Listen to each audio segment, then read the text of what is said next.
Everyone tells you August is too late, too brutal, too dangerous to start anything new in a container. Forget that advice right now, because it's wrong for the plants that actually matter this time of year. There's a whole category of crops that don't just tolerate this heat, they treat it like rocket fuel, pushing out growth that spring planting could never touch. Today you're getting a full countdown of 15 of these heat-loving crops for your patio, your balcony, or that empty pot sitting by your back door. And we're building from solid performers all the way up to an absolute legend at number 1. That top pick has a root system so aggressive it can crack a plastic nursery pot from the inside if you leave it in there too long, and once you see it in action, you'll understand why gardeners guard this variety like a secret. Stick around all the way to the end, because after we finish the countdown, I'm handing you a bonus watering trick that professional growers use to keep containers from cooking their roots alive during the hottest afternoons, and it has nothing to do with mulch. If this list helps you rescue your summer garden, smash that subscribe button and drop a like so more of these heat season guides land in your feed. Now let's get into it, starting at number 15, with a crop that's about to change how you think about planting in August. At number 15, New Zealand spinach gets dismissed by beginners who assume it's just a weaker substitute for real spinach that'll bolt the second temperatures climb. Wrong plant, wrong assumption. This one isn't botanically related to spinach at all, and its leaves carry semi-succulent tissue that stores water the same way an ice plant does, letting it sail through afternoons that would wilt tender greens flat. Give it a wide container at least 12 inches across, but only 8 inches deep, since it spreads horizontally rather than digging down. Plastic or glazed ceramic works fine, but drainage holes are non-negotiable, or that water-storing tissue turns to rot. Cornell's home gardening program has noted it as one of the few leafy greens that actually improves in flavor through peak summer stress. Harvest the tips continuously, and you'll get a mild, slightly briny, spinach-like green all season, with zero bitterness even in the hottest weeks. At number 14, Molokia gets ignored by home growers who've never heard of it, and assume any spinach family plant needs shade cloth by July. This one thrives in full brutal sun, because its narrow, slightly fuzzy leaves are covered in fine pubescence that scatters direct light before it can scorch the leaf surface. Plant it in a 10-inch deep container with loose, fast-draining soil. Terracotta if you can, since it likes roots on the drier side between waterings. Texas A&M AgriLife has highlighted it as a traditional Middle Eastern crop, bred over centuries specifically for arid growing seasons. Harvested young and chopped fine, it cooks into a silky, almost mucilaginous stew that thickens on its own, and true fans say a summer isn't complete without it. At number 13, Armenian cucumber trips people up because they treat it like a cucumber and panic when midday sun seems to stall its growth. It hasn't stalled. It's actually a melon, and its stomata close strategically during peak heat hours to prevent water loss, then reopen as temperatures drop in early evening, concentrating growth into cooler windows. Give it a deep 5-gallon container minimum, sturdy plastic to retain moisture, with a trellis, since vines can run 6 feet. Purdue Extension has documented this heat-triggered stomatal rhythm as a key reason it outperforms standard cucumbers in July and August. The payoff is a long, ribbed, pale green fruit with thin skin and a sweet, almost melon-like crunch nobody expects. At number 12, loofah gets written off as a novelty crop, something people grow for the sponges and nothing else, assuming it can't handle real container life. It handles it better than most vegetables on this list, because its root system develops aggressive lateral spread just beneath the soil surface, letting it scavenge moisture across a wide area instead of chasing it deep. Use a 15-gallon container minimum, sturdy and heavy enough to anchor a full trellis, since vines can stretch 10 feet in a single season. UC Davis's vegetable research program has noted loofah's root behavior as unusually efficient for a heat season vine crop. Let it mature fully and you get the fibrous sponge everyone expects, but pick it young and you get a mild, zucchini-like vegetable that surprises everyone at the table. At number 11, Tromboncino squash. Most people give up on squash by August, blaming heat stress and powdery mildew, and deciding that is just how container squash ends every summer. Tromboncino doesn't follow that script. As a cucurbita moschata type, it builds a dense epicuticular wax layer across its leaf surfaces that reflects excess UV radiation and cuts moisture loss dramatically during peak afternoon heat, leaving it looking composed when everything around it has already surrendered. Give it a 20-gallon container minimum, sturdy enough to anchor a trellis since these vines will hit 6 feet without asking permission. And make sure drainage is aggressive or root rot will find it fast. North Carolina State Extension has documented Machada-type squash as substantially more heat and drought resilient than standard C. pepo summer varieties. Pick the long, curved fruits young at 8 to 10 inches, and you get a buttery, fine-grained flesh that beats any zucchini you've grown in a pot all season. At number 10, Gilo, also called Ethiopian eggplant, most gardeners skip it because standard eggplant has already let them down by August, dropping flowers and refusing to set fruit the second heat gets serious. Gilo punishes that assumption without mercy. Unlike conventional Solanum melangina varieties, Gilo maintains pollen viability at temperatures that completely sterilize standard eggplant cultivars, meaning it keeps setting fruit through the worst of August, while everything else in your container garden has abandoned reproduction entirely. Grow it in a 12-inch deep container, at least 3 gallons, preferably a breathable fabric pot that prevents root zone overheating, and keep drainage sharp. The University of Florida IFAS has cited Gilo as a high-heat crop with strong potential for subtropical container production. Harvest the small, round fruits while still firm, somewhere between green and orange, and you get a pleasantly bitter flavor with a dense texture that holds together perfectly in slow-cooked dishes. At number 9, Chaya, also known as tree spinach.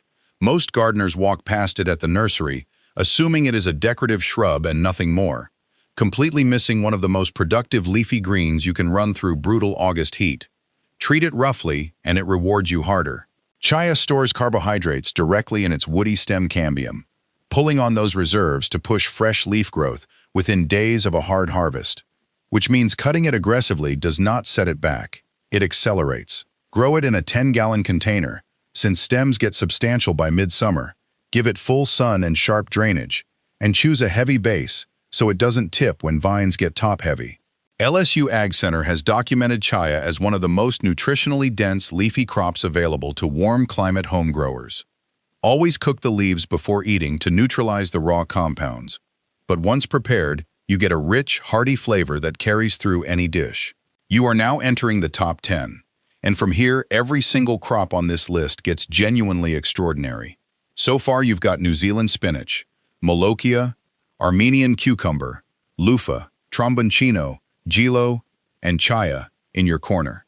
7 crops that flat out refuse to quit in August heat.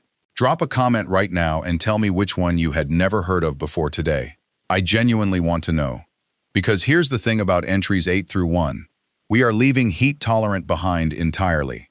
These next crops don't just survive your hottest conditions. They are built to exploit them. The gap between what's coming and what you just watched is significant. Don't skip ahead. At number 8, ivy gourd. People assume it's too vigorous for container life, something for farm fences and nothing else. That assumption costs you one of the most relentlessly productive heat season crops available. When temperatures push past 90 degrees, ivy gourd shifts into a partial midday stomatal closure pattern that conserves moisture while banking radiant heat energy, then reopens fully in the afternoon to drive photosynthesis exactly when other crops have shut down for the day. It is not enduring the heat. It is using it. Grow it in a 5-gallon container, full sun, sharp drainage, with a sturdy vertical trellis since vines move fast.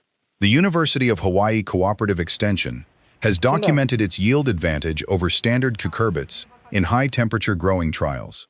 Pick fruits small and green for a crisp, mild bite close to young zucchini, or let one go fully red for a sweetness that stops you mid-harvest. At number 7, snake gourd. Beginners see photos of those 3-foot spiraling fruits and assume this must be a delicate specialty crop that demands careful handling. It is the opposite of delicate. Snake gourd evolved exclusively nocturnal flowering, opening its fringed white blooms only after dark, so pollination happens entirely during the coolest hours of a summer night. Daytime heat that sterilizes pollen on neighboring plants does nothing here, because by sunrise the flowers have already closed and set fruit. Grow it in a 10-gallon container with a tall, sturdy trellis, since fruits can pull hard on supports at full length, and use fast-draining soil in full sun. India's ICAR vegetable research programs have cited its nocturnal bloom cycle as a primary heat adaptation advantage for tropical production. Harvested young at 12 inches, the flesh cooks down to a mild, silky texture that absorbs seasoning completely. At number 6, moringa. Most container growers hear the name, picture a full-size tree, and move on without a second thought. What they miss is a plant that converts heat stress into a direct growth signal. When ambient temperatures spike, moringa ramps its synthesis of compatible solutes inside leaf cells to maintain turgor pressure, and that same biochemical process simultaneously triggers accelerated leaflet production at every branch tip. A brutal week is not a setback for this plant. It is a growth command. Use a 15-gallon container with a sandy, fast-draining mix and full sun exposure, and cut it back aggressively to keep it bushy rather than tall. Purdue University's Center for New Crops and Plant Products has documented moringa's heat-triggered growth response as exceptional among edible tree crops. The young leaves carry a peppery, almost grassy flavor with a nutritional profile that makes every other leafy green on this list look modest. At number 5, callaloo, and not the amaranth type. The Caribbean taro leaf variety that most container gardeners never even consider because they assume taro means tropical swamp conditions and nothing else. That assumption leaves one of August's most rewarding crops completely off your radar. Callaloo's broad leaves pull this off through a specialized stomatal density pattern across the underside of each leaf, allowing high-volume gas exchange early in the morning before heat peaks, then slowing to a near stop through midday to lock moisture in. Planted in a 15-gallon container minimum, at least 12 inches deep, with rich, moisture-retentive soil and reliable drainage. The University of the West Indies has documented it as a high-yield leafy crop under sustained tropical heat. The leaves cook down to something deeply savory and silky. Most gardeners spend years fighting August heat and never realize there was a completely different approach available to them all along. Here's the thing I want to be honest with you about for a second. What I just described at number 5, that moment of realizing there's a completely different way to work with your growing season instead of against it, I didn't arrive at that understanding quickly. I spent 2 full summers doing exactly what most gardeners do, learning one crop at a time, reacting to each season after it arrived, and quietly losing planting windows I didn't even know were closing. I wish someone had put the whole system in front of me early enough to actually use it, because here's what those 2 summers actually cost me, and I want you to think about this honestly. Every fall I scrambled. Every winter I watched empty containers sit idle. Every spring I rebought seedlings and produce I could have grown myself if I'd just planned 6 weeks earlier. That's not a small loss. That's money. That's grow space. And those are planting windows that don't come back once the calendar moves past them. That's exactly why Samantha Terry put together the year-round harvest blueprint.